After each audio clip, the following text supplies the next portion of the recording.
دوستو آج کی قسط میں ہم نے دیکھا کہ جنید اپنی بھابھی کو لینے کے لیے ان کے گھر آتا ہے، جہاں نیاب کی دادی جنید سے کچھ باتیں کرتی ہے کہ نگار کو شرم آنی چاہیے، بچی اس حالت میں ہے اور اس طرح کے حالات میں لوگ بچے کو اپنے قریب رکھتے ہیں، ان کے ساتھ احتیاط سے پیش آتے ہیں اور ان کا خیال کرتے ہیں، لیکن یہ کس قسم کا خیال ہے؟ مجھے نفیسہ سے یہ امید نہیں تھی۔ پھر جنید کہتا ہے، آپ بالکل ٹھیک کہہ رہی ہیں دادی جان، ایسا بالکل نہیں ہونا چاہیے تھا، جو ہوا وہ بالکل غلط تھا، لیکن میں آپ لوگوں سے صرف اتنی درخواست کر سکتا ہوں کہ صرف ایک بار مجھے بھابھی سے ملنے دو، مجھے یقین ہے کہ میں انہیں راضی کر لوں گا۔ دادی کہتی، ٹھیک ہے بچے، لیکن یاد رکھو اس کے والدین اگر نہیں ہیں تو کیا ہوا، میں تو ہوں نا اس کے ساتھ، اور اس حالت میں اس کے ساتھ جو بھی ہوا ہے وہ انتہائی ناانصافی تھی، ایسا نہیں ہونا چاہیے تھا۔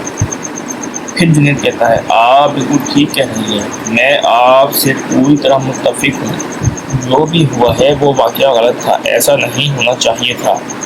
میں آپ کو یقین دلاتا ہوں، میں آپ سے وعدہ کرتا ہوں کہ اب سے اس گھر میں نیاب بھابھی کے ساتھ کوئی ناروا سلوک نہیں ہوگا، بس ایک بار مجھے ان سے ملنے دو، میں ذاتی طور پر ان سے معافی مانگوں گا، مجھے ان کی فکر ہے، وہ میری بھابھی ہیں، ان کا اور میرا احترام کا رشتہ ہے، میرے دل میں صرف ان کے لیے عزت اور احترام ہے۔ کیا آپ کو لگتا ہے کہ میں یہاں صرف اس لیے آیا ہوں کہ دادی نے مجھے کہا تھا؟ امی اور پاپا دونوں نے مجھے یہاں بھیجا ہے، جو کچھ ہوا ہے اس پر وہ بہت شرمندہ ہے، میں صرف آپ سے پوچھ رہا ہوں کہ براہ کرم مجھے ایک بار بھابھی سے ملنے دیں، میں ذاتی طور پر سب کی طرف سے ان سے معافی مانگوں گا، ٹھیک ہے؟ میں انہیں سمجھانے کی پوری کوشش کروں گا۔ پھر دادی نیاب کو آواز دیتی ہے اور کہتی ہے کہ یہ تم سے کوئی بات کرنا چاہتا ہے۔ پھر نیاب اور جنید چھت پر چلے جاتے ہیں اور نیاب جنید سے کہتی ہے، کیا آنٹی نگار اور انکل نے آپ کو مجھے یہاں لینے کے لیے بھیجا تھا؟ اور اگر انہوں نے واقعی آپ کو بھیجا ہے تو کیا وہ واقعی شرمندہ ہے؟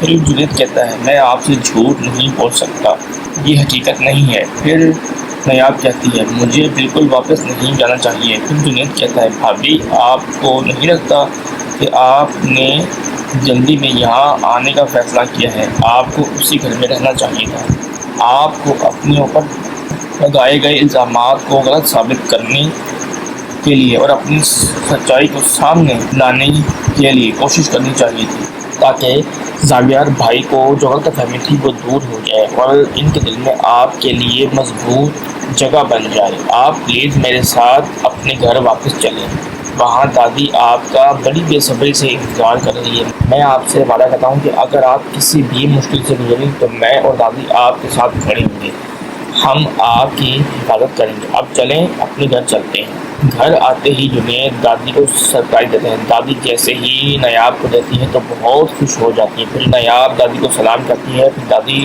نیاب کو گھر واپس آنے پر خوش آمدید کہتی ہے اور کہتی ہے، میں بہت خوش ہوں کہ آپ واپس گھر آ گئی، اور دعا دیتی ہے اور کہتی ہے، میری بچی، کیا کوئی اپنا گھر چھوڑ کر بھی اس طرح جاتا ہے؟ گھر میں ہزاروں چھوٹی موٹی باتیں ہوتی رہتی ہیں، لیکن اب دوبارہ یہ کام نہیں کرنا، اور ہاں، اگر کوئی تم سے کچھ کہے تو تم سیدھی میرے پاس آ جانا، میں اس کے کان کھینچوں گی۔ اچھا چلو آؤ میرے ساتھ چائے پیو، ہم بیٹھ کے گپ شپ کریں گے۔ دادی نیاب سے کہتی ہے کہ تم پریشان مت ہو، میں زاویار سے بات کروں گی اور اسے سارا سچ بتاؤں گی، وہ تمہارے ساتھ اپنا رویہ بالکل ٹھیک کر لے گا، کہ جب اسے پتہ چلے گا کہ تم نے کوئی غلط کام نہیں کیا تو وہ تمہیں ضرور معاف کرے گا، کیونکہ مجھے یقین ہے کہ زاویار بچے کی بات سن کر ضرور بدل جائے گا، تم اب بالکل بھی پریشان مت ہونا۔ دوسری طرف نیاب کی دیورانی تانیہ لیڈی ڈاکٹر کے پاس جاتی ہے اور اپنا چیک اپ کرواتی ہے تو ڈاکٹر اسے ماں بننے کی خوشخبری سناتی ہے، جس پر تانیہ ڈاکٹر سے جھوٹ بولتی ہے کہ میں یہ بچہ ضائع کروانا چاہتی ہوں کیونکہ میرے حامل کے میرے ساتھ اچھے تعلقات نہیں ہیں، ہم کسی بھی وقت الگ ہو سکتے ہیں، ایسی حالت میں اس بچے کا دنیا میں آنا اچھا نہیں لگتا۔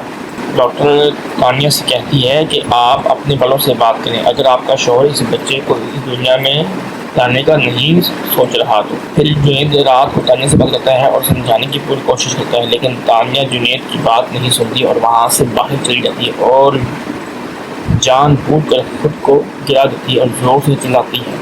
جنید جلدی سے باہر آ کر تانیہ کو پکڑتا ہے اور اسے فوراً ہسپتال لے جاتا ہے۔ پھر تانیہ ہسپتال میں جنید سے کہتی ہے کہ میں ماں بننے والی تھی، لیکن گرنے کی وجہ سے ہمارا بچہ ضائع ہو گیا۔ لیکن جنید سمجھ جاتا ہے کہ یہ سب کچھ اس نے جان بوجھ کر کیا ہے۔ نایاب کے بھائی اور بھابھی دونوں کے دلوں میں پیسوں کو لے کر لالچ آ جاتا ہے کہ اگر زاویار نے نایاب کو طلاق دے دی تو زاویار اپنی آدھی دولت نایاب کے نام کر دے گا، جسے ہم آرام سے حاصل کر سکتے ہیں اور ساری زندگی عیش سے گزار سکتے ہیں۔ میں امید کرتا ہوں کہ آپ کو آج کی یہ ویڈیو ضرور پسند آئی ہوگی۔ اگر آپ کو آج کی یہ ویڈیو پسند آئی ہے تو نیچے کمنٹ میں ہمیں اپنی رائے سے آگاہ ضرور کریں اور میری اس ویڈیو کو لائک کریں اور چینل کو سبسکرائب کریں۔ شکریہ۔